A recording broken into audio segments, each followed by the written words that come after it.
ACT. Yeah. I'm about to start. Okay. About this right now. Hey, do you? Do what you gotta do, okay? Living color. You just have to be prepared to suffer the consequences of whatever those actions are. Yeah. You know? Yeah. I was so surprised at how he was looking at me. I was talking to him. I was like, do you need to say something? Do you need help? Like, use real words. And he didn't. And then so Melanie started rubbing his head. And I was like, do you have hand sanitizer? And she was like, I don't. And I'm like, oh my God, what are we doing?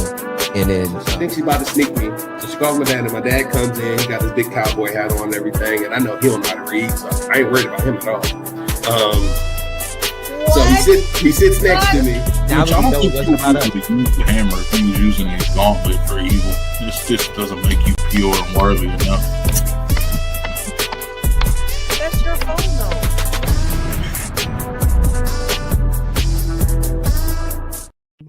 though. That's your phone, though. Every time it gets me. I don't care how many times I've watched that new setup that Cam gave to us. Every time. But it's your phone, though. It is like the truest, most innocent Johnny that is in this room. What's up, EMM Family? What's going on? Welcome to the show. And the crowd goes wild. And the crowd goes wild. I'm telling you, I'm so freaking excited about today's show. Not just because Johnny is here and E is here and Kevin's in the background. We've got a special guest coming at you. So I'm going to drop what we're talking about today. We're just going to get right into it because the last couple of weeks, just to be clear, they've been fire. Like our guests have been exceptional and the conversation has been absolutely epic. And today will be no different. So here's what's real. We are on this show together because one might suggest or assume that we are friends. Hey, what? Who? Oh, but we are friends. I know that's an assumption that one could make. And yet we didn't meet in some of the traditional friend kind of ways.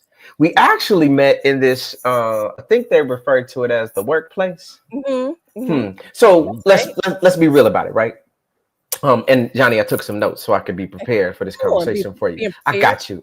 So let me do a little reading here because I didn't want to just be extemporaneous off the top, which is what I like to do. I'll be that later in the program, but right now, let me give you a little something here. Okay. It's like, okay. So most of us spend our time, more time than we ever would have imagined, if we were honest with ourselves, with the people we work with.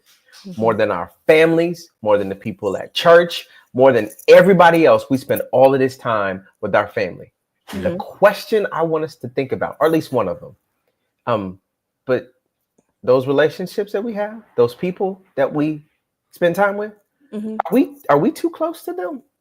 Should we be as close to them, like close enough to start a podcast together? I'm just saying. For everybody, it might be for somebody, but at least for us, there's something to be said about how close people can get, and that closeness has drawn us together, but that doesn't happen for everybody. And sometimes when people get too close, the lines get blurred, the boundaries get crossed, and people get broken. Hearts broken, jobs broken, they get broken. So I'm interested tonight in us tackling these lanes as we set this tone around what trust has been, what connection really is, around how you navigate the gray spaces between your professional life and your personal life.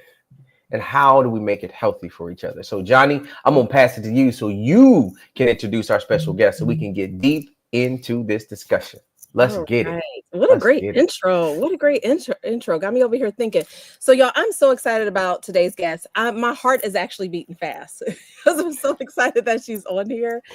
She is someone that I have the pleasure of working with. And I really mean that to heart. You know, I don't just say that just to say it. I really mean that I love working alongside her. And it's only been a few years, but it feels like it's been a lifetime.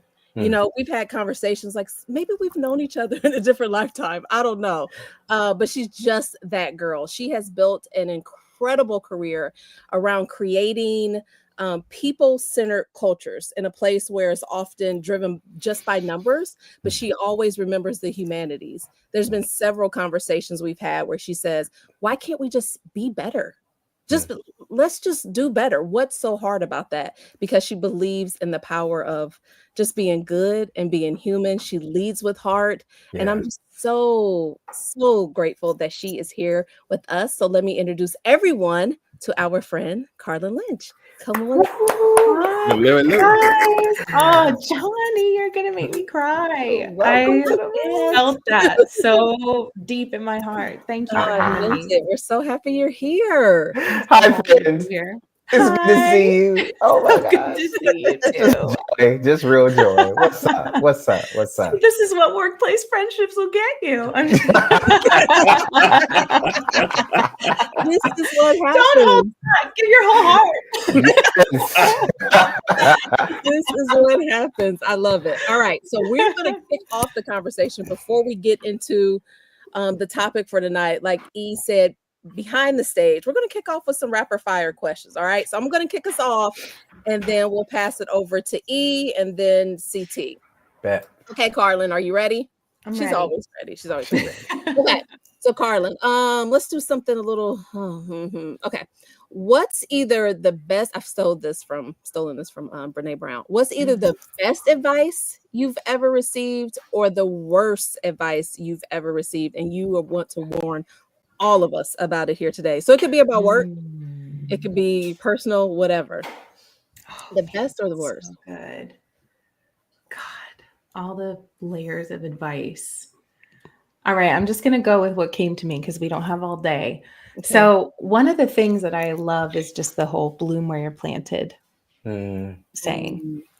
I never thought I'd be in corporate America. And there were times I was hung up for a minute feeling like, am I supposed to be in Ohio in corporate America? Is that where I'm supposed to be at? And is there some place better? Is there some place more for me, this or that? And I'm like, why don't I just be more me where I am right here, right now?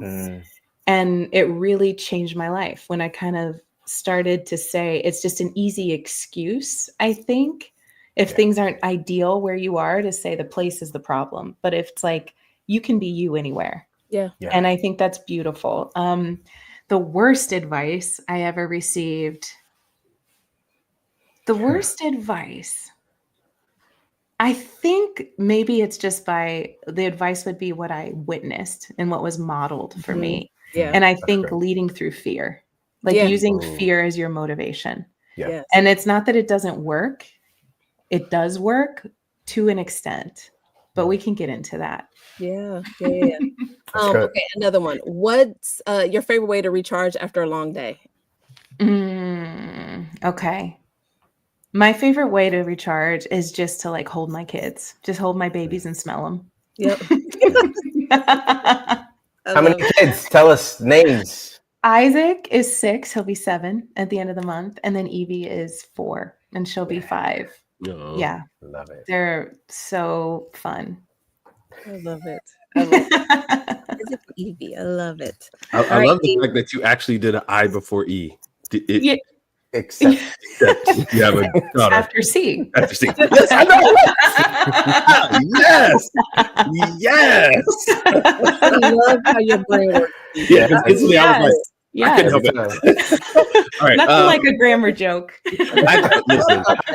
Listen. If you wanted to listen to dad jokes or corny jokes, just pull up to me. I'm constantly always thinking of the wittiest stuff to say, just because I like words. I like words. And Carlin, thank you so much for being here. I want to kind of come in. I'm the chaotic one, so I'm going to pull you into a space that you probably haven't been for a long time. Okay. Little Carlin loved toys or TV or something. But what was your favorite thing as little Carlin? Was it TV? Was it toys? Was it playing with your family? What was the thing that made little Carlin happy? So my mom tells a story when I was young. They were sitting out on our back deck with neighbors, and I came running by with my head in my hands, and I was sobbing and crying and running through. And the neighbors are like, "Oh my God, is she okay? Like, do you need to get up and get her?" And they're like, oh, no. Her stepsisters just ripped her gown apart. She's fine. She'll be fine. So that was me growing up. I was always in character. I was Cinderella. My stepsisters had just eviscerated my outfit. So that was me when I was little. I was always in character. They would find me like curled up, I had short hair. So I would pretend to be the Virgin Mary and I'd put like sheet on my head. I'd be asleep in my closet thinking it was the manger. So that was me. For sure. This is so, yes, this is you. Does it all make sense now, Johnny? So much. If you want to learn about somebody, you don't ask them about who they are today. You go talk about who they were as a kid. And be like, let's talk about little you, right? Yes. Little you is the one that did the spontaneous things, the things that just came to mind that made you feel natural and comfortable. Because as you just spoke about being comfortable with you. Right. That's why I wanted to go back and talk to the child. Now I'm going to step up, the little older. What is something that teenage Carlin probably would have benefited from learning? Oh, geez. Yes. Okay. This is a good one. Stop worrying so much about whether boys like you. Ooh. I don't know if I agree with that, but I can agree with that. Stop trying to stop measuring your worth by how many people think you're hot, who wants to date you, they like you. Just be who you are and attract the right people, and just enjoy your life and be yourself and spread your genuine energy in the world and where you are, and don't worry so much about a boy. I always say this, but I hate I remember seeing I have younger cousins who are like 18, 19 years younger than me. And I remember when they turned about 11, 12, 13, and I saw the same thing happen to them that I've seen happen to so many girls. It's like we lose ourselves for a minute in those years. And there's some of us that hold on to it through, and God bless them, and you go. And I, God, my daughter's one of them. But for me personally, I lost the plot a little bit. I lost the plot. I hid parts of myself. I tried to mold parts of myself to be what other people wanted. And it took me time to roll back to the girl running through the yard. So that's what I wish I could tell my teenage self. All right. So this is my last one. Now, we've gone back and talked to little you. We've given advice to teenage you that now has your adult perspective. What is your future message to the future you? Oh, so good. I think don't ever lose trust in your soul. Ooh. Like, know that your soul is there through it all. It's never left. It's always going to be there. It's there right now. And when you can quiet down the mind and the ego enough to hear what it says, you're golden. And just let it run, give it fire, give it fuel. Like, we all know what feeds our soul and what helps us calm the mind. And even now, before this podcast, it's like because I've developed certain practices, I have a certain level of awareness, and I can hear my mind being like a little nervous, wanting to say the right thing. Am I gonna articulate myself the way I want to? And then I can hear the soul there that's like, just let me come through. Yes. And so just keep listening to that, keep feeding that, and also love and accept the ego in the mind too, because I'm human. I'm always going to be. It's never going to be gone. I'm not trying to eradicate it. I'm just trying to be aware of it and love it and just not let it run the show. Yeah. All right. I love that. Okay. I'm trying to figure out what's this part about? I don't know, but I want more of it. Whatever it is.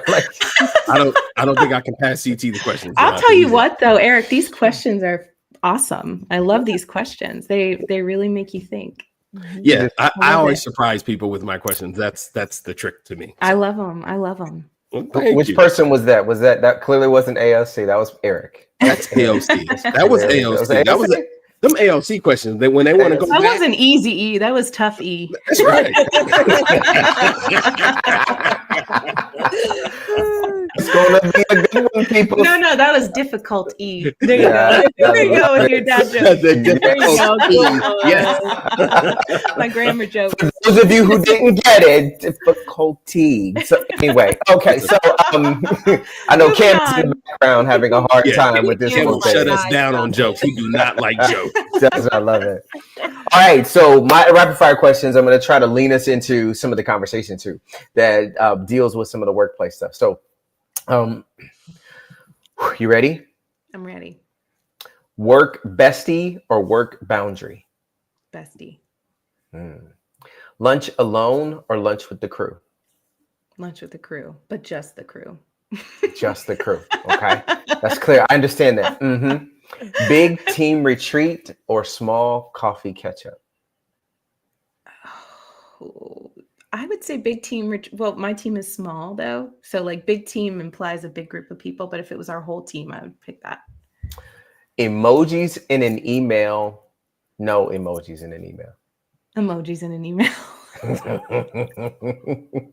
Work happy hour, fun or forced? Forced most of the time. Right. I knew that would be your answer. Yes. Which one is more awkward? Too much information or total silence? Total silence. What's the one red flag in team culture? Undercutting people who undercut others or speak when they're not in the room in a way that's not favorable. I love your caveat. Yes. Love the caveat. What's your go-to line when someone is oversharing? Are you asking the wrong person that question? Yeah, you know what? I don't think I let people overshare. Yes, you do. It doesn't hurt me any. Yes, you do. I listen. Yeah. I got two more. What's the one thing that kills team trust the fastest? When you throw somebody under the bus. I said earlier today, I think one of the things that builds culture versus tears it apart is, are you someone who steps on others to get to the top, or are you someone who'll take a step back to let other people shine? If you are someone who steps on others to move up, that's destructive. I got so much I want to do. I'm being responsible. Actually, this one, I have two more. If you have a workplace friendship and it had a rule book, what would be rule number 1? Always have the other's best interest at heart. Okay, good. And the last one, finish the sentence. At work, I wish more people would.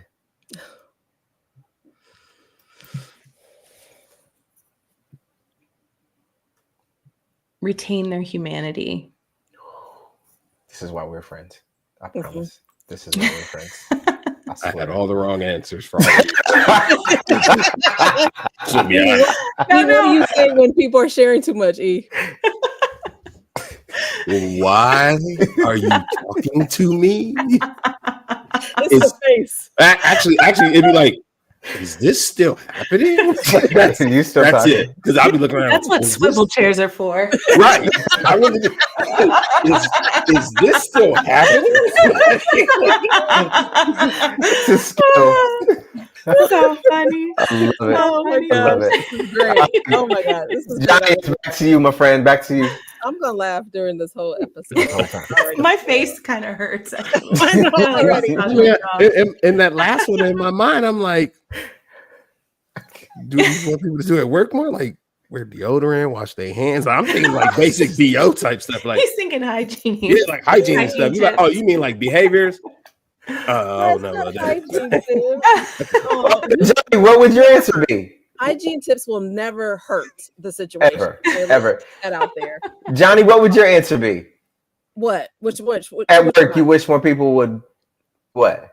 Wish more people would tell the truth. Stop like being political and just tell someone the truth. It doesn't even mean you have to be mean or cutthroat or whatever. You can just tell the truth. I think my real answer would be not be fake. Like, you ain't gotta tell me the truth. Just don't be fake. Like, just don't talk to me, right? Just stay away. But just don't be fake and be in my face like you care, but you don't, right? Like to Carlin's point, where you are willing to step or destroy other people to get where you're trying to go. Like, no, like, you step on me, I got a spike, man. There's a nail in this board, buddy. Come on. Yeah. So let's talk about that a little bit. You better have an updated tetanus shot. I'm trying to hold my giggles here. So let's talk about that a little bit, though, because I know, Carlin, earlier you and I were kind of talking about where this conversation was headed. And you said something that kind of stuck with me, and I wanted you to share with the group. You said that with workplace relationships, you feel like the stakes are even higher than what they are in your personal relationships. So why did what made you say that?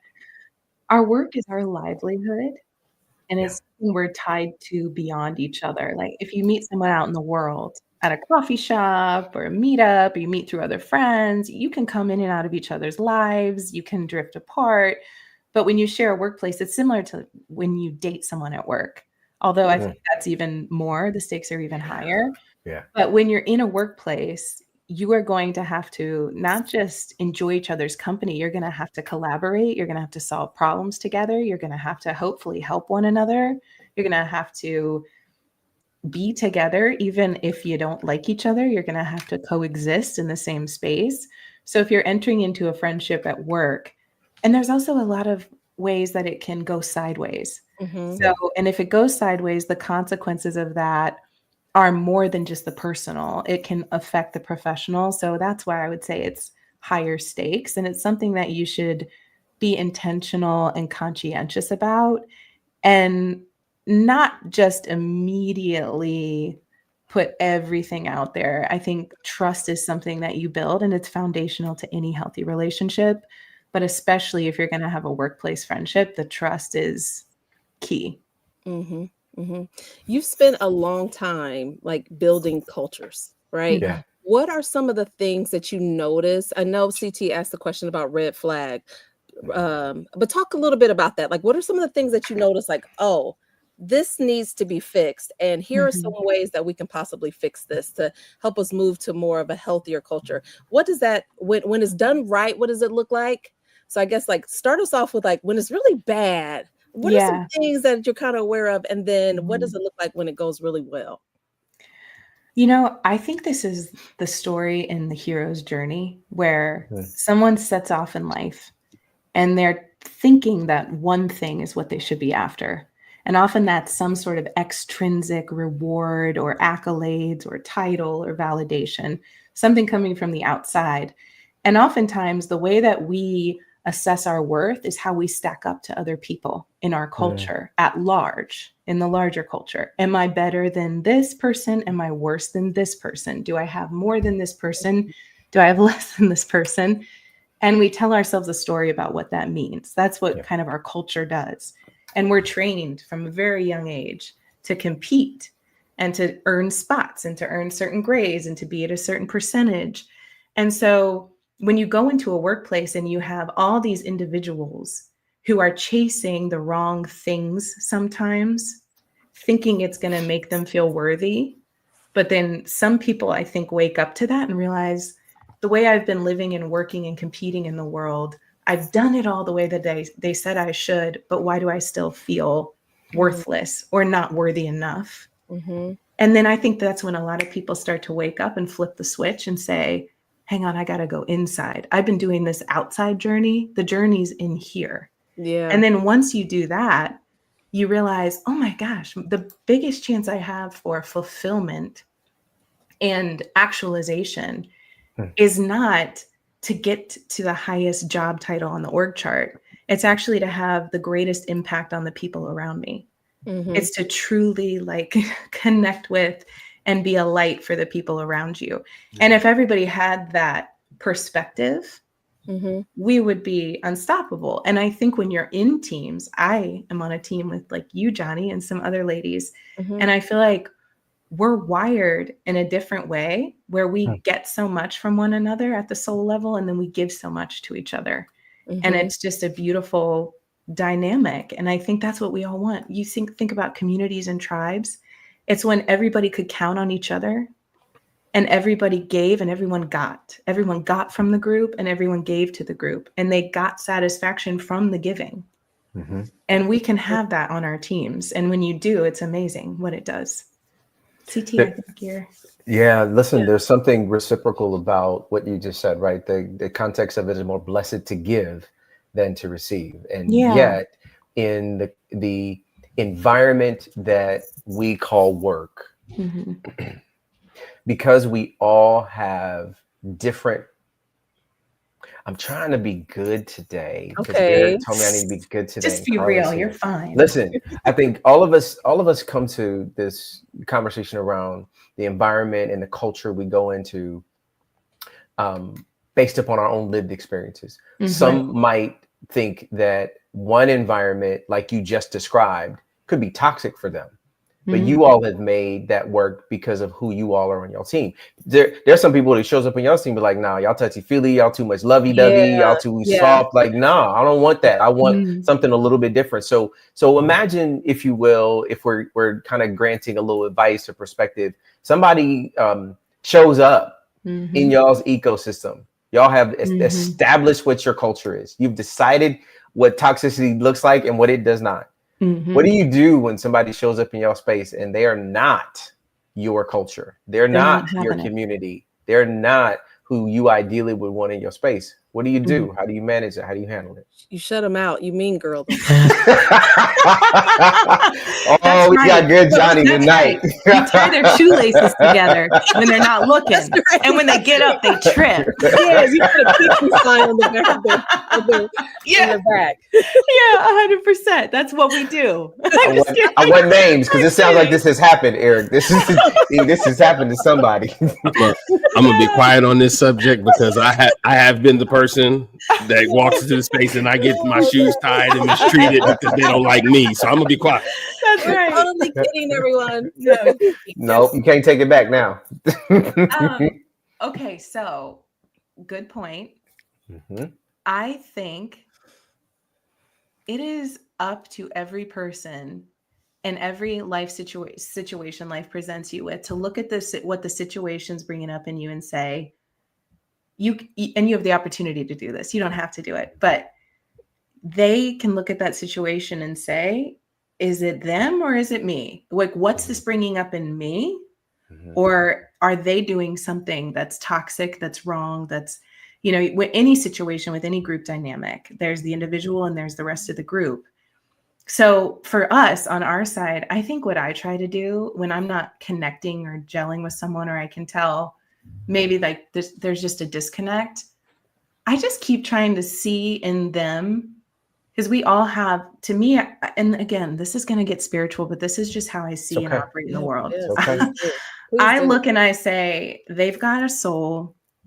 They've got the same spirit within that I do. We're connected on a soul level with every single person. And I don't always do this. Like, I'm not perfect, but when I can remember that the personality and the ego and all that, all the defenses and all of that, that is something. And there's a whole story there. And there's a whole reason why this person is coming into this situation and having these feelings. And then I look at myself and say, am I doing my best to be real, to have their best interest in mind, to be kind, to be respectful? Yep. And then I don't force people. I'm not going to force someone to open up. Yeah. I don't want to make anyone uncomfortable. I'm going to create the space and I'm going to model it. And then it's up to them if they want to participate or not. But I'm going to continue to try to see in them and view them at their truest, at the true core of who they are. I'm going to keep trying to do that. And it's not that I don't get lost and see the personality or the ego and get my quills don't go up every now and then. But that's what I try to do. I try to continue to see them in that light. And it's really wild when you see other people in that light beyond their defenses or beyond that, something in them responds, something in them feels it. Mm-hmm. So that's what I try to do. Mm-hmm. And sometimes when you do that, you make them cry So, is there crying at work? No, I'm kidding. No, I think you're right. I really do. And yet, sometimes the ecosystems that we're in don't foster one's ability to let the individual come to life. Sometimes the ecosystems that we're in, that's right. Like you're forced to comply. You're forced to be this individual or this person that is stuck in the proverbial box that somebody has created. And so your voice gets lessened and you feel like you're not visible. Like how do you help bring that out of somebody, even though you don't want to force it, right? But sometimes when you meet somebody at the level of their soul, you do see something that they may not see in themselves, and you gotta help bring it to life so you can create an environment that is friendly, whether or not your friends are not creating an environment that is friendly. How do you do that? What advice, what kind of thoughts do you have around that where somebody just, they don't know yet? Safety is the word that comes up. They got to feel safe. I know some people be like, oh, safety, but for real, I mean, they have to feel like, can I be myself? Are you going to have my back? Can I make a mistake? Can I try something different? They have to feel like that's safe. I mean, this is stuff we learn with raising kids, right? Like as mothers, you create a safe environment. If your kid feels safe and secure at home, they're more likely to go out and take risks in the world because they know they have that sense of security and safety that they can take that risk. And they're going to be who they are. If you create an environment in your home where your child has to be a certain way to please you, you're going to stifle who they are inside. So you have to really commit and be intentional about having a culture that celebrates and each person and what each person brings to the table. And then you got to model the behavior that you want to see and you have to reinforce it all the time. That's good. I think it's really easy. It's hard in environments where the greater environment does not function that way. It's countercultural. But when you're in a larger culture that can stifle or not create the environment or the dynamic you want, it's even more important to be countercultural. And you have to be intentional. And that spreads. People like that. People gravitate toward that energy when it's genuine, when it's real, when it's uplifting, when it's from the heart, when it's from the soul. People feel that they want that. That's in them too. So, and if they're not ready, they don't want to, or they don't gravitate toward it. Like I've also don't kid myself. Like I know I'm not everyone's cup of tea for whatever reason. And that might limit my career options. I have no idea. I don't know.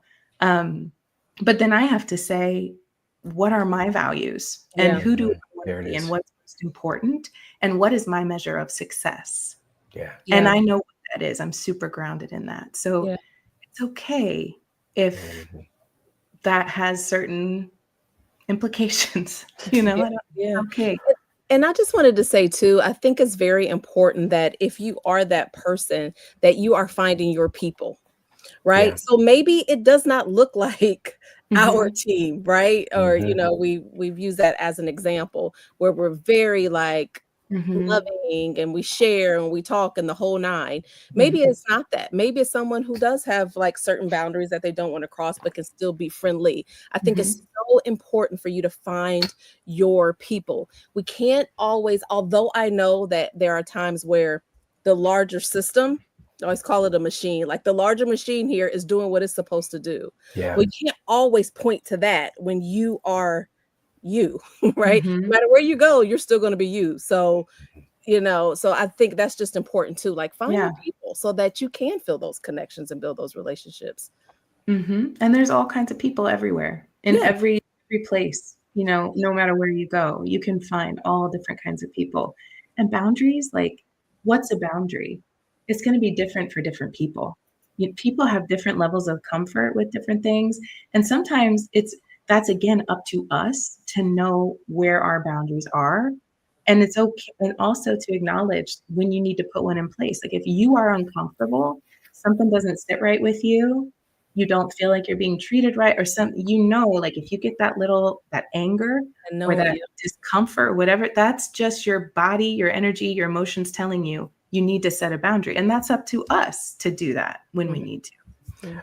I'm reminded of, and I don't know, E, I want to get to you, but I'm reminded of a sign that I saw the other day, and Mel and I were talking about. Sometimes signs show up because somebody did something that nobody else had done, and they realized they didn't want that thing to be done again. Mm-hmm. And it's just like, okay, I can't remember exactly what the sign said, but it was like, why would they put that sign up? Oh, I remember what. The one I'm thinking about right now was, please lock your cars, take your purses, do not, like, it listed off like 5 or 6 different things on the sign. And I'm like, why would you need to put all of that on the sign? And we were like, because somebody had all of that happen. And to this point, I do think in the context of boundaries, there are things that have happened in people's lives that they didn't know they had to put up a boundary until it happened to them. Until it happened to them. Until it happened to them. And especially in the context of the workplace, oftentimes you don't know who and how to allow others into your soul. Because if you have trauma in the workplace and somebody hurts you, that's right. You then end up with this, oh, well, never again. And sometimes the never again has to be like real relationships. Just because the person who hurt you before doesn't mean that everybody's going to hurt you in that exact same way. I'm so glad you said that. Go ahead. Yeah, I'm just glad you said that. That's trauma is real, and I empathize. I've had trauma in the workplace in my own ways. And it really made me think about, do I want to let this person or this situation change who I am and how I show up? Yeah. And the answer for me was no. So that's a lot of power to give somebody else who hurt me to change how I show up and who I am and what I value and how I treat other people. So that's for me, that's a boundary of like not happening. Real. Yeah. That's real. Yeah. This guy. What do you want to say, Eric? I want to hear from you. What have you been through? What's on your heart? I want to talk about these coworker friendships that are not actual friendships, right? Like, we're talking about all this camaraderie and spending all this time together with each other. Let's just be honest. And work is a savage place. People, it's high school, it's elementary school. Some people never grew up out of those behaviors, and you tend to run into things that are petty and small and have nothing to do with work. And like to the point you made, where it's like somebody may not like me for whatever reason. Like how do we deal in a workplace when there are people who like you for undisclosed reasons, but yet and still you do have to work with them or be on teams with them? So this is I guess this is the inverse of that question CT is asking, to be like, so I'm new, I don't know nothing about your team. I just want to come and meet you guys or get cool with you, but because y'all got y'all tight knit thing, y'all automatically, oh no, he ain't in there. And then mama call it out like the Mean Girls Club, lock the door, shut me out. You know what I'm saying? Like, now what am I supposed to do as this employee who's trying to be a part of the group, but I'm blocked out because people don't like me? What should I do now, Carlin? Good question. Well, I know what people don't first like of all, we can't be treating you like that. Stop it, Johnny. We can't be treating you like that. I remember when Johnny joined our team, because Johnny is newer on our team, and we have another teammate who she and I have worked together for years and years. And the first trip we took with Johnny was in Uber with us, and we went off on some ridiculous riff. We get into these ridiculous jokes and we go back and forth. And poor Johnny's in the back, and we're like, she's never gonna want to travel with us again. But you know what? I don't know. I would love to hear your perspective, Johnny, coming into our team, because she actually was kind of in that position, coming into a close-knit, small thing. But I think it's on the team to create an environment where you have open arms, and you give them the opportunity. It's always there. It's open. It's there for you. It's there for the taking. As much as you want to connect, as much as you want to be a part of it, you can be. That's on the team to create that for those people who are coming in.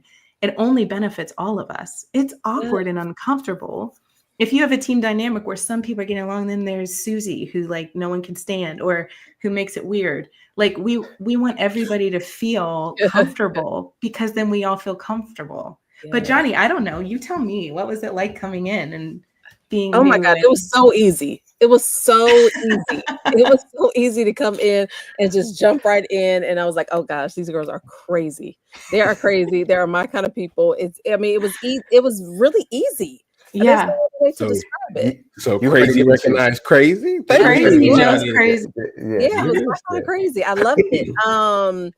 But yeah, I do think, Carlin, when you said that it is the group's responsibility, but it also was easy. I could tell that there were some tight-knit relationships there, but I didn't feel left out because you guys didn't leave me out. It kind of, when you said that, it kind of reminded me of this quote from Will Smith where he says, like, it may not be your fault, but it's your responsibility. Yes. So whatever I got going on coming into this, and it's not y'all's fault, right? But it is your responsibility to make me feel a part of the group. And how I receive it that's not your responsibility. That's not your fault, right?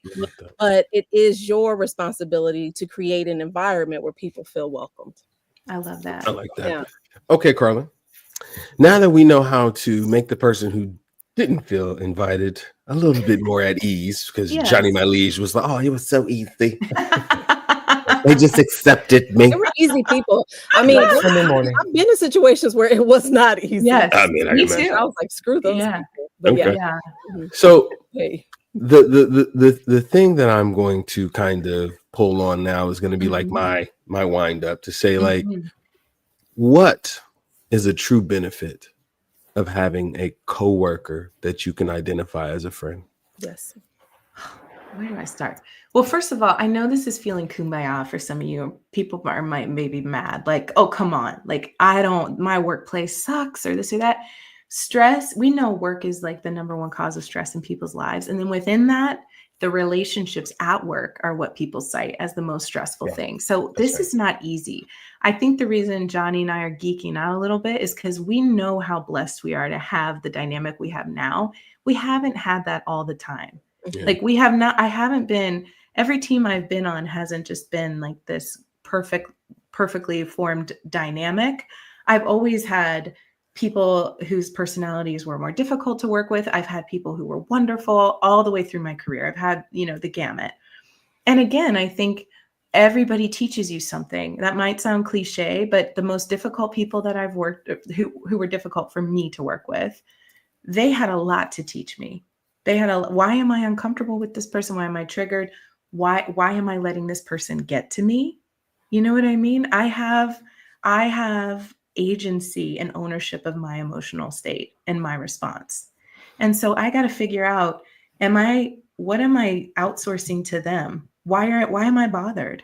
Why can't I be a more unbothered queen when it comes to this person? When you kind of have to figure that out. This person is not gonna, they're not bringing something healthy or helpful to the table. So I got to stop investing in their opinion of me. I got to stop being invested in what they think. I'm going to invest in the relationships that are healthy for me. It doesn't mean I'm rude. It doesn't mean I'm unkind, but I understand we know when it's time to set a boundary because we know when something doesn't feel right. And when that is the case, it's 100%. You should definitely set a boundary. You can't trust someone. You know when you can't trust someone. If they've done something that's untrustworthy, then that's them. It's Maya Angelou. When people show you who they are, believe them. Yeah. That doesn't mean we're cold and rude, but we can invest. We have a right to protect our energy and put it in the places where it's best spent. So I do want to say that because I felt like we're getting a little kumbaya. But the benefits of having a work friend. First of all, if you're just worried about the work, there have been studies that have done and they've looked at the collective intelligence of teams. And you would think like the collective intelligence of a team is going to be the teams that have the smartest people on them, right? The most intellectually smart, talented, capable people, get the most of them on a team together. You're going to have the smartest, most collectively intelligent team. And that's not the case. The teams who have the highest performance, the highest collective intelligence are the teams who have the social emotional intelligence. When you have more of those types of people on a team, it's positively correlated with performance. That's good. So, that's right. Yeah, that there's real work benefits to having a culture that fosters that. When you lead by fear, I touched on this at the beginning, you might get every individual swimming as fast as they can, but you better believe they're splashing water in the guy's face next to them. They're not learning from each other. They're not growing together. They're not discussing things and working through problems together and learning from shared experiences. They're not doing any of that. They're not supporting each other. When you're in the trenches, soldiers at war, those relationships, they're the guys they fight beside, that's their family, because they've been in the hardest situations. They've had to depend on each other. The military, I think, gets this right more often than we do sometimes in corporate America. But that is why it's so important. Having that trust, having that bond. First of all, in our lives in general, what's the most fulfilling part of life? Relationships. Yeah. Where do you spend most of your time when you're alive? Yep. 100%. So if you're not having fulfilling relationships at work, what are you missing out on? Yeah. Right. You know, I mean, so there's huge personal benefits. There's performance benefits. It makes you better as an individual because you're learning more. It makes the team better. And then it's just fulfilling. It feels good. A healthy relationship dynamic, and we touched on this earlier too, it feels good to, like, if Johnny comes in and she's upset, my soul is going, this is my opportunity to be here for Johnny. And it feels good to be here for Johnny. And there's times that I'm coming in and I'm upset and I'm like, Johnny's going to be there for me. Like, I'm going to be able to talk about she's going to be there for me. She's going to understand this, you know? So for all of those, there's so many benefits to it. I understand it can go sideways. But when it works well and you establish that trust, and a big way to establish the trust is to care, really genuinely care, and to demonstrate that care. So, like, have your teammates seen you show up for them? Have your teammates seen you rally for them? Have they seen you come to their defense? Yeah. Have they seen you, like, you know, have they done what they can to make you successful for nothing just because they want you to do well? Yeah. I try to, like, you got to model that behavior as a leader. You've got to recognize that behavior, reinforce that behavior. And then you have to celebrate it, and you have to, like, cherish it and be grateful for it when you have it. And then it feels so freaking good. Yeah. Let's go a little deeper here, because I feel like we're in a really good lane. So listen, I firmly believe that every deep relationship, one that matters and means something, has to have gone through something hard together. Has to have gotten to a place where, yes, I love you. Yes, you're amazing. Yes, you're wonderful. And you get on my damn nerves sometimes too. Like, let's be real clear about how this works. That's not a cuss word, Eric. Let's just be real clear, because I saw your eyes go there. You be on the cusp, sir. I asked the compliance department before I asked that question. No, you didn't. That's the controls division. So, like, we'll bleep it out. in the world, like in the real world, like when we are fast paced, when there is intensity to get things done, when, as you said, in the working environment, it is harder because there's something that is invested that's called my paycheck, that if you get this wrong with me, my check is going to be damaged. And so now my consciousness is not on who you are as a human being. My consciousness is on survival. We talked about that last week. Like, so let's be like, when we think about the concept of friendship, the very best friendships, the very best relationships are formed in crisis, are formed when something goes wrong, not when everything is going really, really well, I believe. And so I don't know what your commentary is about that, but like, I know that y'all, as you said, I appreciate, you know, the lovey-dovey of Johnny, but y'all did say that the mean girls do show up. Like, so, it was a joke. No joke. It wasn't a joke. It wasn't a joke. Y'all's truth came out. There is a little bit of truth in every little lie. We're not there yet, but anyway. So what does it look like when y'all have your tension? Because I know you have it. Like, how do you all maneuver through it? I know Johnny's not going to answer this question, but Carlin, like, for you too. Yeah. No, it's a really good question. I want to be real about it. And I think where the mean girls show up mostly is when someone's mean to one of us. That's what it is. And it's that's when That's someone was out of line with one of us, and then the earrings come out. Johnny, I was about to say, Carl like she got some Vaseline on her face right now.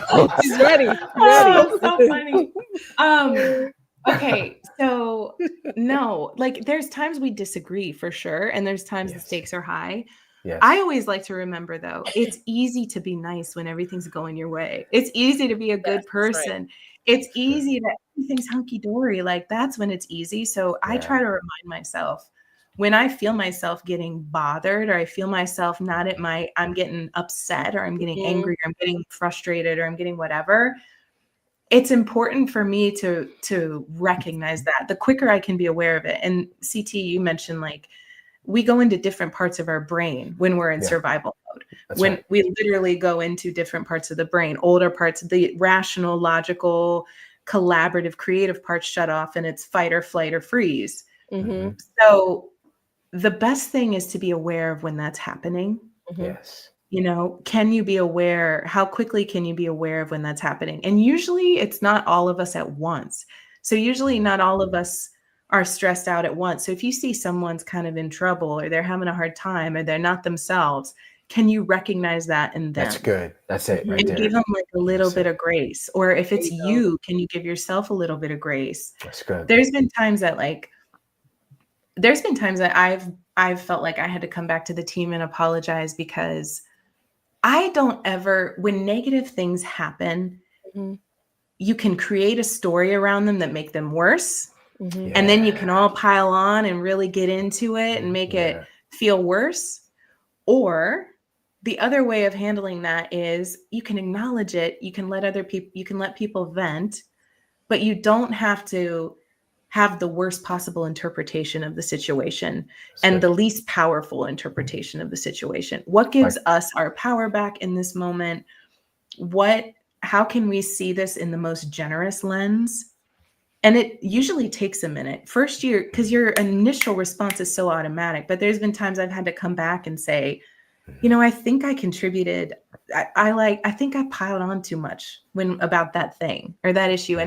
And I've said to our team, like, I want to make things better. I want to make things I want to make things lighter. I don't want to add to the darkness. Yeah. Mm-hmm. There's always going to be the dark. There's always going to be the things that go wrong. And when we disagree, I think because we do have a lot of respect on this team, and this hasn't always been the case with other teams I've been on, but when the respect is there, it's questions. It's like a lot of questions asking. You're resistant to that. I can tell you're resistant. Yeah, tell me why.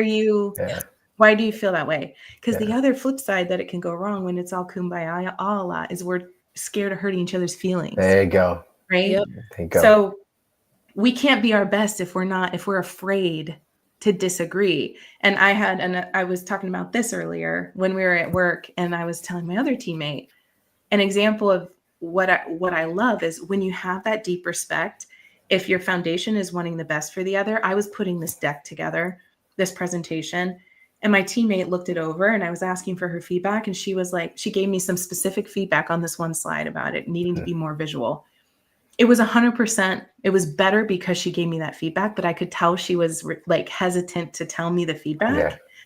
And I purposely tried to say, it's so much better because you told me that, trying to reinforce and make it okay. Yeah. When you like each other and you don't want to hurt each other, that's also, it's okay to be to disagree and then end up in a new place, to have two different perspectives and then hear each other and then end up somewhere totally different than either of you. We've had that happen. Yep. We've had disagreements. We've given each other feedback. But when we know it's not because I want to pick at your work and feel superior, it's because I want it to be the best it can be because I want you to look really good in that meeting. Yeah. You know what I mean? Good. Yeah. Yes. It's the intention behind it. So I hope that answers the question. But no, it does. It does. That. The intention behind it. That goes a long way. Our pod got better when Johnny joined it. Oh, that was nice. But what? What are you gonna say next? No, How did it get better? Tell me, what did Let's say Johnny something bring? crazy. So, I mean, for me, the thing that made it better is less CT. I'm just playing. I just knew something was coming. That's what I was like, what? Yes. I can't help it. Sorry. Johnny brought perspective.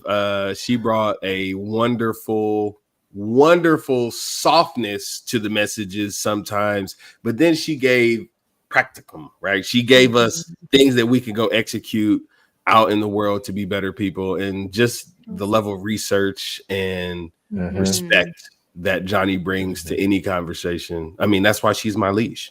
She's your I didn't say that. I didn't do all of that.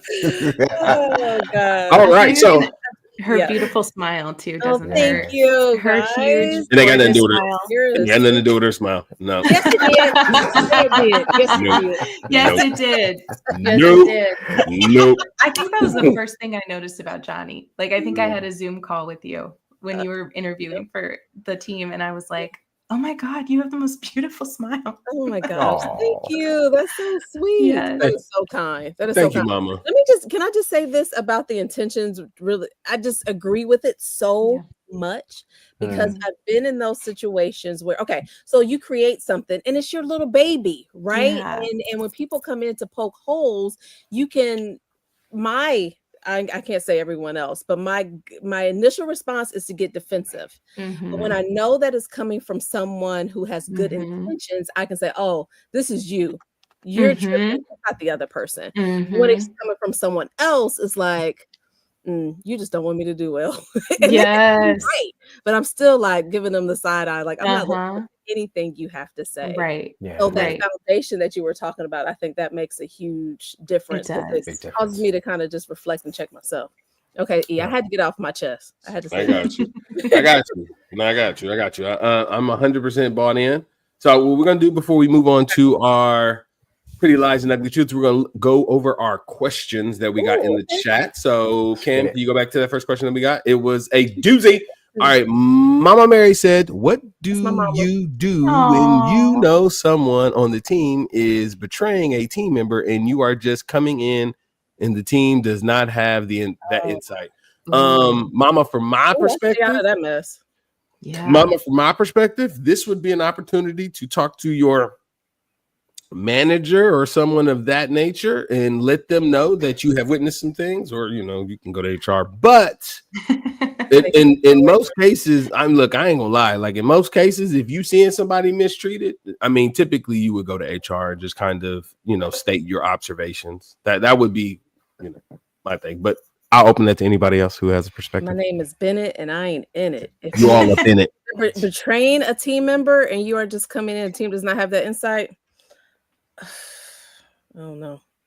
If you can clearly see it, just report it. I mean, that's all you what can it do. is. Like, because it depends on if it calls for, like, if it calls for reporting, sure. But if it's just like some shenanigans, we have the shenanigans. I mean, we got COC stuff. So like, if you're following the COC thing, go do the COC thing. That's just what it is.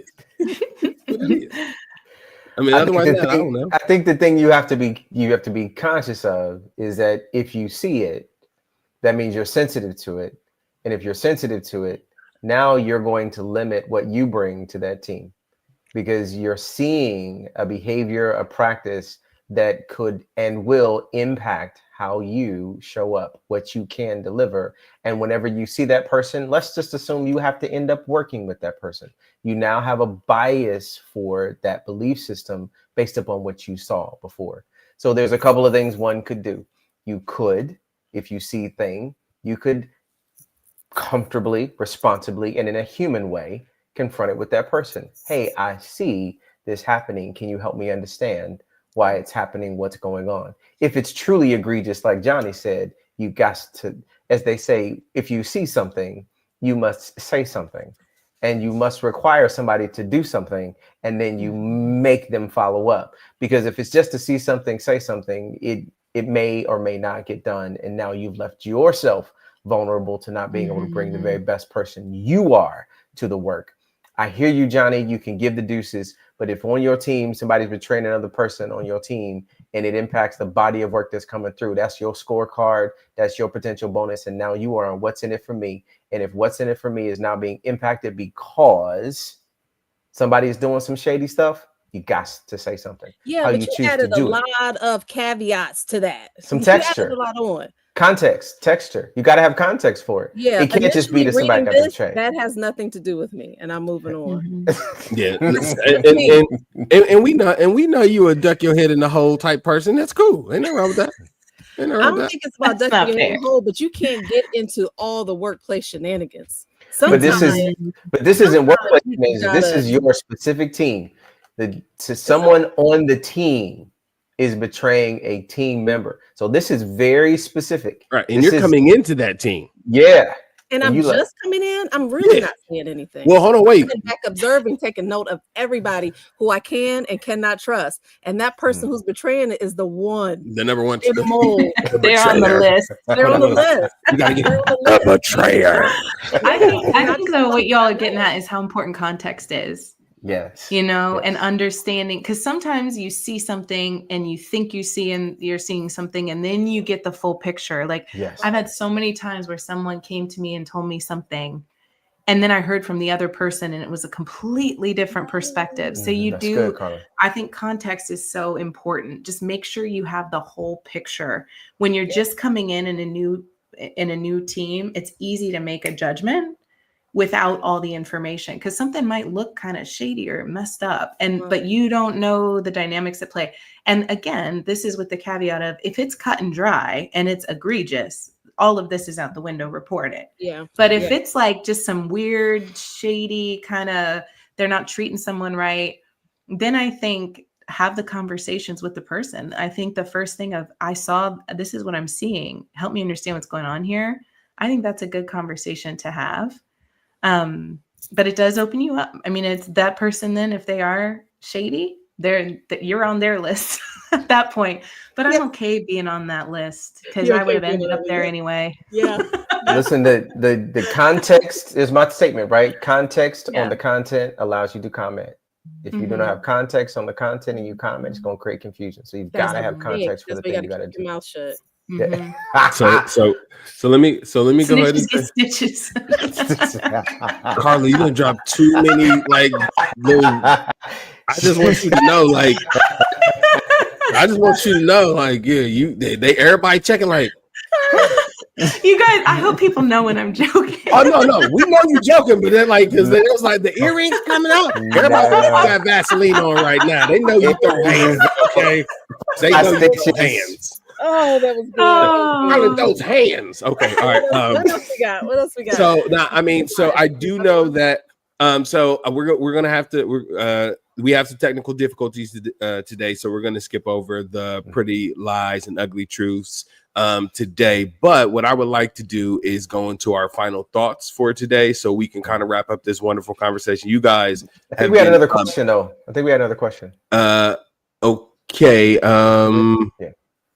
When is it time to leave that environment? Mama, that's my mama. Mama, it's always time to leave an environment. You know, we set things on fire and run. That's the type of environment that. No, that's not what she's talking about. These toxic work environments. Yes. When is it time to leave? That's a good question. And even so, I'm going to add on to Mom's question here, and how do you leave? Because I've been in those situations in the past, and to be honest with y'all, I just ghosted people. I just walked away. And now I still feel bad about it to this day. We have mutual friends, but we're not necessarily friends. I still feel bad about it, because I'm like, that was not mature at all. I was still finding my voice, y'all. Now I would handle it differently. But how do you do it professionally? I don't know. CT, do you want to? Listen, I've got an answer for this because I just did it. So,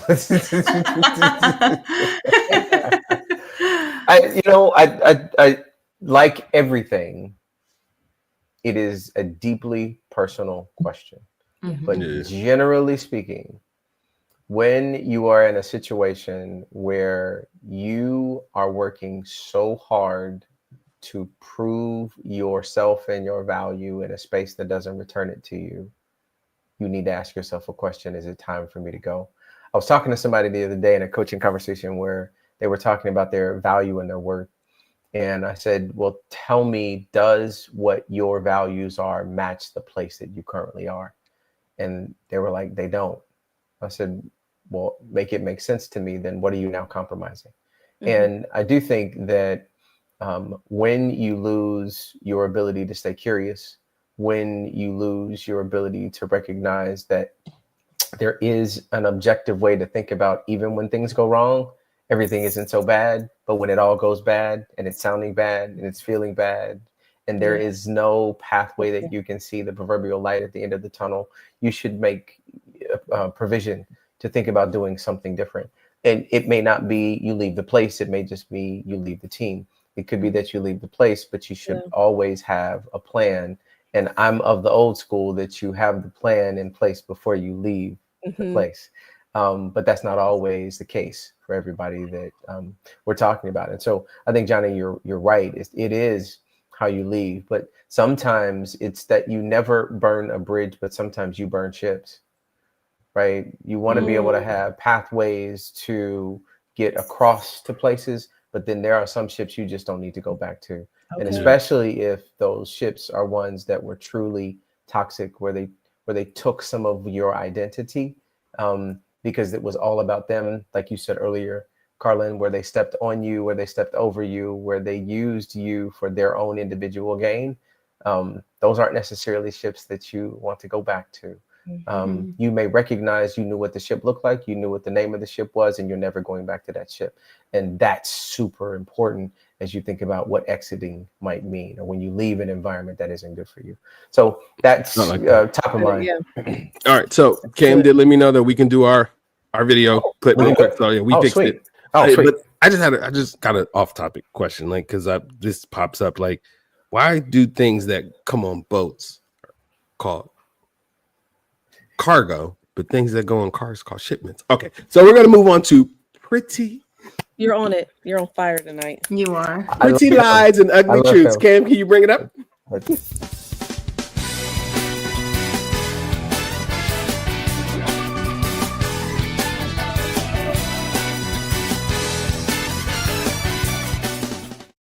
Welcome, ladies and gentlemen, to the Pretty Lies and the Ugly Truths. This is the segment where we peel back those things that we try to make palatable for everyone. Now, today we have a clip from a therapist who's going to walk us through a conversation about people having the need to be seen, heard, and all of the other things. But we're gonna jump into this a little bit. Cam, can you run that?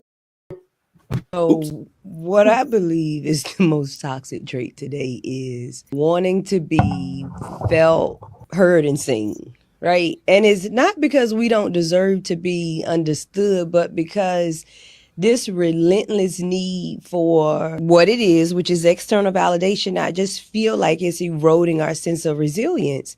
Every time something feels uncomfortable is labeled as a threat to our mental health. Not every uncomfortable moment is trauma, and not every difficult situation is harmful to your nervous system. Our inability to distinguish between genuine threats and opportunities for growth is what's actually dysregulating us, if you ask me. The overuse of terms like mental health and nervous system regulation, it's created a culture where discomfort is demonized and we're losing the ability to thrive. In some cases, some people are just losing the ability to just cope. This is why I speak so much about capacity, because it's rooted in developing us as adults to be able to handle the modern day world as it is, not as we wish it to be.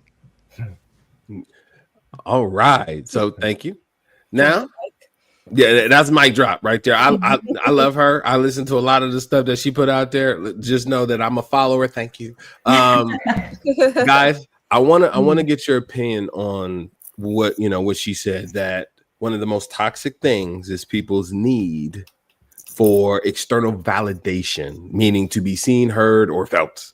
Like, CT, I'll come to you first and get your opinion. Do you think that is something that you see more prevalent now, where people are, I gotta be heard? It don't matter that they're wrong. It don't matter that they're screaming some nonsensical stuff. It's just, I don't feel seen. I don't feel heard. Do you think that that is something that people are leaning towards instead of actually doing, like she described, the work? There's a both and. Mm-hmm.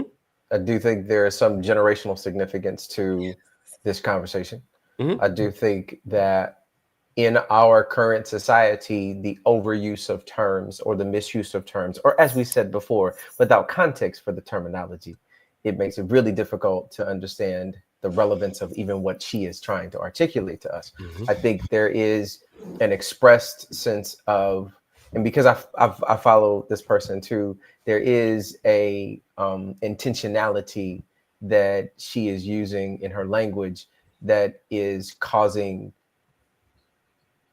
in my opinion, greater attendance to her conversation, because it feels tension and it feels a little bit controversial in the language, and yet there is some truth to what it is that she is articulating to us. The trick becomes this pretty lie we tell ourselves, or which one is it going to be, the ugly truth, Chris? I think I lean into the ugly truth. The ugly truth is oftentimes we love the language and the words we use, not the challenge we have to go through to deal with that truth that's in our life.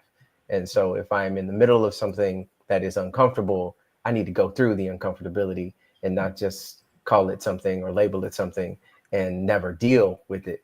And I think and believe that at some point in time, if you don't deal with something, it's going to deal with you. So there's something to be said about what she said. Okay. Carlin, I'm going to come to you. What are your thoughts? I think there was a lot of truth in what she said. Some of it we touched on a little bit. Like I kind of talked at the top about just this external validation that we're taught to seek it, and we don't end up doing the inner work. So I totally agree with that. I think, again, it's maybe just we're trying to find our way. We're growing up. Right. I feel like we're in our adolescence as a people. And we went for a long time where it's like, you be seen and not heard. Like, you shut the hell up and you deal with whatever it is. That's right. That's right. And there was like a lot of harm that was done. And so I think what you see is sort of this pendulum swing of like, speak up, feel like you have a voice. And there's a lot of beautiful things about that. But I understand what she's saying in terms of, we don't want to create people who are just wanting, they just got to say something. They just have to have, they got to say something because they need to be heard. It can't be from the wrong place. It's got to come from a whole and healed place. It can't come from this, you know. One of my favorite podcasters talks about, he's a CEO, and he talks about Stephen Bartlett. People know him, Diary of a CEO. He says, and his team, he has like a mental contribution score for everyone who speaks up. So it's not like the people you hear from the most, it's how much value did you add to the conversation? Yes. So we got to think about and have some discernment about when we're adding value to a conversation and when we're just talking. You see it all on social media. It's like crazy. Everybody's got an opinion. Everyone's popping off about everything. Yes. And it's like, is what you're saying, is it a salve? Is it healing? Is it helping? If the answer is no, keep it to yourself. Yeah. You know? I mean, are you going to keep someone from harm? Are you really going to, like, does your voice, are you needed? If you're needed, rise to the occasion. If you're not needed, then think about that. And I do think Tara Brach is a Zen psychologist, and she says, like, our suffering comes from this belief that pain is wrong. Right. That we're never supposed to be in pain. And that's actually what makes us suffer, which I think she's touching on. I feel like she's I think so too. A lot of things into one statement. That's why I feel like we are trying to piece it apart because there's pieces of it that, like, you kind of want to address each piece because she's got some truth in there. But I do believe, like, we're not supposed to feel the emotion of happiness all the time. That's right. Joyful people experience profound grief and profound sadness and profound anger and profound. We are human. We are meant to experience the full range of emotions. And the magic happens is when you can accept that is the human experience and believe that you are equipped to handle that. And the confidence that comes from saying, I don't have to create a life that's bubble wrapped. I can go out into the world and welcome what comes and know that I am equipped. to handle that. And I'm going to be all the better for it, all the richer, all the more well-rounded. Yeah, I love that. Yeah. Johnny, my liege. Oh man, y'all two said it perfectly. I mean, CT and Carlin really captured it. The first place my mind went to, which y'all probably are not surprised, are my kids. Like thinking about that generation, which I'm so glad you touched on Generation CT, because that's immediately what I thought about. Everything is a thing, and it has a label. It's like they're what is that that Denzel Washington talk about? Like we have access to too much information sometimes, you know. I remember we always just try to teach the girls that life is not all roses and sunshine, and they're going to be hard things, and that's okay. Like you can get through it. It's just something hard. And that's okay.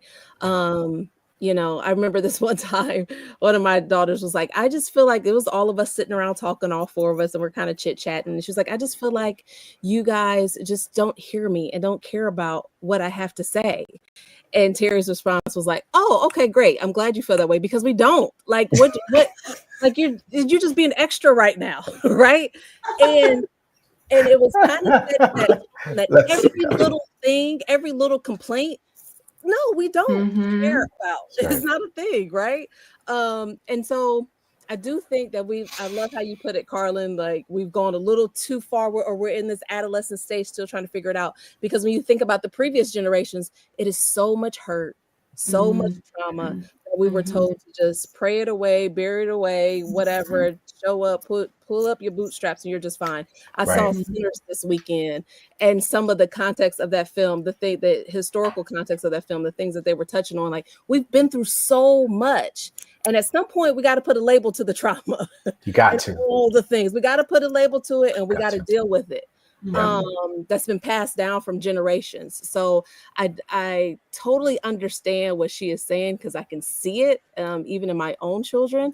And yet there are times it's like, oh, no, it's needed. This thing needs a label, and it needs to be addressed. Yeah, that's good. That's good. All right. Well, I agree with all those things. I'm just going to say, people are soft. They're chumps. And she was not lying to say, like, everything is against me and the whole world hates me and everything. So, sometimes you fall so you can learn how to do a push-up, right? Sometimes sometimes you go through things so you can know that you can go through things, right? Because otherwise, you wouldn't have found out that you had that ability to go through them things. So I'm gonna go ahead and say it, like, I agree with you that, like, people think that life is not supposed to have any pain. I agree with that. However, I work out and it's painful. Yeah. But I gain from it. 100%. And that is just as simple as it is. Yes. There's going to be some things you're going to do that you're going to grow from, and it's going to cause discomfort, and it's going to be painful, because that's what it means to grow. If you pay attention to what it was like being a baby, and I know you know about this, Carlin, because you got a 4-year-old. Them teeth hurt when they grow in. But once you get them, look at all the chewing you doing, right? That's what I'm saying. So, ladies and gentlemen, just know that there's going to be some things that you're going to go through. And yes, it's okay to want to be heard. It's okay to want to be felt. It's okay to want to be seen. But it needs to be meaningful, because the people that you're going for those types of external validations from may not matter to the thing that you are dealing with. So what? You get 100 million people that say, oh my God, woe is me. They don't have any ability to help you. They don't have any ability to guide you, and they have no skin in the game. So you got a bunch of sympathy, but you didn't get anything done. You didn't fix anything. You didn't make any moves. You just sat there in your situation. So all right, was it real healing happening? No. So I guess the ugly truth is that there's pain in these games, and the pretty lie is, like, everybody loves you and want to hear you. No, that's not true. Everybody don't care. Listen, they don't. I literally told my niece. She was. We were sitting at Bob Evans for breakfast after the gym one day, and she said something. I was like, I just want you to know that your mother has created the entitlement for you to even have a voice for somebody to listen to. Because when we was kids, our parents would just tell us, shut up. Yeah, no one's talking to you. Yeah, ain't nobody talking to you. You sit there and be quiet. But now you can sit there and say, I don't want to do this. I feel this. I'm like, that's the entitlement that your mother gave you to be able to speak. Because we didn't have that. So yeah, like we have to talk about the generational things. We have to talk about the entitlement in some of these things, and that external validation where you're looking for people to just co-sign for the things that you want to be blind to. So all right, thank you guys. So that was a wonderful segment. Thank you for pulling that in. Now we are going to go into our final thoughts, and as our guest today, Carlin, I will open it up to you to pass out some final thoughts on today's subject. If you want to let anybody know anything about you, if you follow you on any socials, or you got any handles that you want to throw out there, or any books or anything you got coming up, because we help promote those too. Like, tell anybody anything that you would want them to know.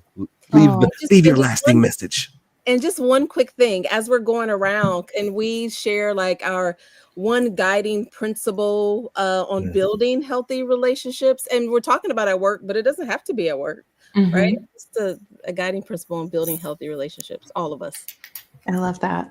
Well, you can find me anywhere. LinkedIn, Carlin Lynch Schofield. I'm also on Instagram and Facebook. So if you want to connect on social media, that'd be fantastic. Final thoughts. I just want to encourage everybody to just really think about how you want to show up and how you want to be consistent across your whole life. Because I think if we're limiting who we are in a certain environment that we're in a lot of the time, we're missing out on a lot. We're missing out on a lot of fulfillment and a lot of potential for relationships. And it doesn't mean you have to give everybody, you have to be vulnerable and give them a knife that they could stab you in the back with. Like, you can be careful about what you share and what you don't share and how much you invest. And we talked about some principles of like, not everybody, you don't trust everyone with everything right away. Trust is something that you build. But you meet everybody you give everyone a chance. Like, give people a chance, I think. But then also, you don't have to trust them with your deepest, darkest secrets right away. But I would say don't limit your opportunities for connection in life, because life is freaking short and it's hard. And the more connections we have, the better, I think. Yeah. So I would say that. And my guiding principle in relationships, I think, is trying to see people in their fullness and trying to show up in my fullness. I like it. That's good. That's good, Carlin. All right, CT, I'm gonna come to you. Final thoughts. Good. Thank you, Carlin. Yeah. Fantastic. Thanks for having me. You don't have to be friends, but you do need to be friendly. There we go. And that might be the most professional thing you can do in the environments that you're in. But I have found that the greatest, richest, most substantive things that I have ever done in the spaces where I spend most of my time was where I gave myself permission to not just be friendly professionally, but to personally lean in and make friends. And I can smile daily knowing that, and in right now I can smile knowing that each one of these boxes, I can call each of you friends. And where I found you was in the workplace. Guiding principle, that's a hard one, Johnny, at least when I think about a guiding principle, because principles are just foundational things. And I think, to me, it is deeply important that if you want to be a thing, you have to be that thing. Oh, that was mine. Okay. I take that back. My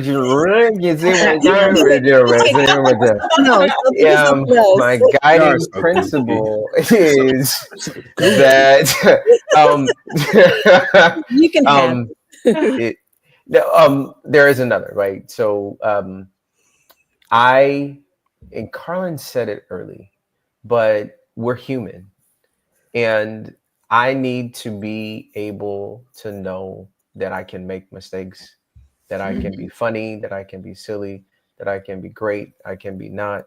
And that is one of the hardest things in relationship. It's one of the hardest things in friendship, is that when you truly bring, this is the nasty word, your authentic self to a conversation, and you're not judged for it, but you are accepted because of it, that makes some of the most substantive things in life just make it all better. I can be whoever I need to be with you guys without feeling any kind of judgment. And principally, foundationally, that gives me the courage to still be the best of CT in the most nuanced ways possible.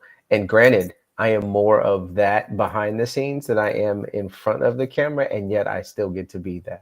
Yeah. So, and it's only because they told me I can't be. So anyway, Johnny. Client's office. All right, Johnny Malise, your final thought. Oh gosh, Carlin, again, thank you so much. I was looking forward to this today, and you just lived up to it. And this was really good. Thank you for saying yes, friend. So for me, it's, y'all, I think relationships are just like we talked about all throughout the episode. Relationships are so important. So even if someone is not your friend, you're still in relationship with them, right? And it's still very important to have a certain level of trust, have a certain level of camaraderie. And just because you have been burnt before in the past doesn't mean like it's going to happen again. I don't know. I just believe in the power of that human connection and relationships. It's one of the reasons why I've been at our workplace for so long is because of the relationships I've built along the way. Yeah. And that really means something to me. So I would just say, like, if you're struggling in that area at all, or have, kind of adverse to the whole notion of it, just give it a shot. Find your people. You can find your people that you connect with, that makes it a joy to be able to work with every day, or come to work, or share stories with, share your experiences with, because it really does make a difference. And then, as CT was getting ready to say, like, be the friend that you want to be. So even if that person is shady, like how my mom was talking before, that clearly they took her to HR. It was a whole nother episode, Mom. Georgia? But yeah, so even if that person is being shady, you still show up the way that you need to show up, where you feel good inside, and be that person that you would want them to be to you. So yeah.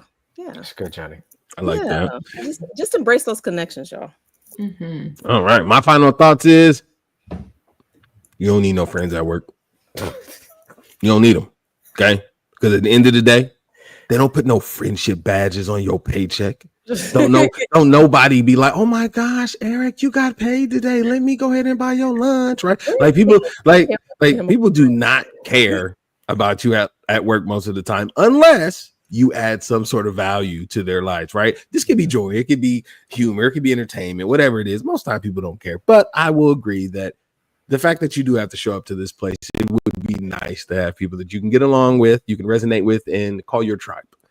Whether you call them friend is subjective from my perspective. Sure. Yeah, because I got people that I'm really cool with. You heard the word? Really cool with. And then I have people who I've had to get so cool with that you had to fall into friendship with me, because it's like, yo, I got to show you something about me that I can only show friends now because you've made it to this level. Because if you don't want to be cool with me, you need to leave me alone now, because this is the real me now, okay?